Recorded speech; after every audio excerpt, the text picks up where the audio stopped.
আসসালামু আলাইকুম। দেশ এবং প্রবাস থেকে যেখান থেকে আমার প্রতিবেদন দেখতেছেন সবার প্রতি আন্তরিক শুভেচ্ছা এবং ভালোবাসা রইল। আশা করি সবাই ভালো আছেন। আপনারা আগে কোন ঘাস চাষ করবেন? খামারের জন্য আপনারা আগে কোন ঘাস চাষ করবেন এই সম্পর্কে আজকে এই ভিডিওতে কথা জানানো হবে বা আলোচনা করা হবে। আপনারা যারা ছাগল এবং গাড়লের খামার করেন তারা খামারের আগেই আপনারা এই ঘাস চাষ করতে পারেন। এই ঘাসটার নাম ইন্দোনেশিয়ান স্মার্ট নেপিয়ার হাইব্রিড ঘাস। ঘাসটি উচ্চ ফলনশীল ঘাস এবং খামার উপযোগী ঘাস।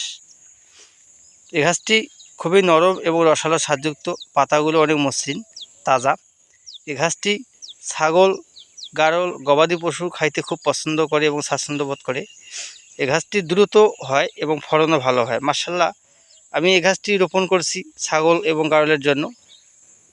আমি ছাগল গরুকে খাওয়াই, পাতাগুলো খুব সফট এবং তাজা মসৃণ এবং স্বাদযুক্ত। ছাগলের খামারের জন্য এই ঘাসটি খুবই উপযুক্ত একটি ঘাস। যারা আপনারা ছাগলের খামার করেন, গাড়লের খামার করেন, তারা এই ঘাসটির কাটিং আপনারা সংগ্রহ করতে পারেন। আমার কাছে এই ইন্দোনেশিয়ান স্মার্ট নেপিয়ার হাইব্রিড ঘাসের কাটিং আছে, পর্যাপ্ত পরিমাণ কাটিং আছে। যদি কোনো খামারি ভাই আমার কাছে এই ইন্দোনেশিয়ান স্মার্ট নেপিয়ার হাইব্রিড ঘাসের কাটিং নিতে চান, আমার স্ক্রিনে দেওয়া নাম্বারে অবশ্যই সরাসরি কল করবেন। আমার যে নাম্বার থাকবে ওই নাম্বারে ইমো হোয়াটসঅ্যাপ চালু আছে। আপনারা হোয়াটসঅ্যাপে এই মুহূর্তে ভিডিও কলে দেখেও আপনারা কাটিং সংগ্রহ করতে পারেন। আমি মূলত 4 বছর যাবত ওই ইন্দোনেশিয়ান স্মার্ট নেপিয়ার হাইব্রিড ঘাসের কাটিং বিক্রি করে আসতেছি। আমার চ্যানেলের নাম সাফল্য খামার টিভি।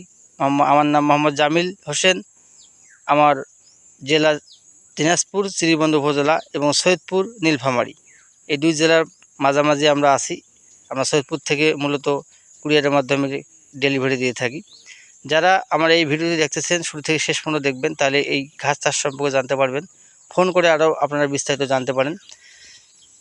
যদি ভিডিওটি ভালো লাগে লাইক, কমেন্ট, শেয়ার করবেন এবং দয়া করে আমার চ্যানেলটা সাবস্ক্রাইব করে আমার পাশেই থাকবেন। আপনাদের সুস্বাস্থ্য কামনা করে শেষ করলাম। আসসালামু আলাইকুম।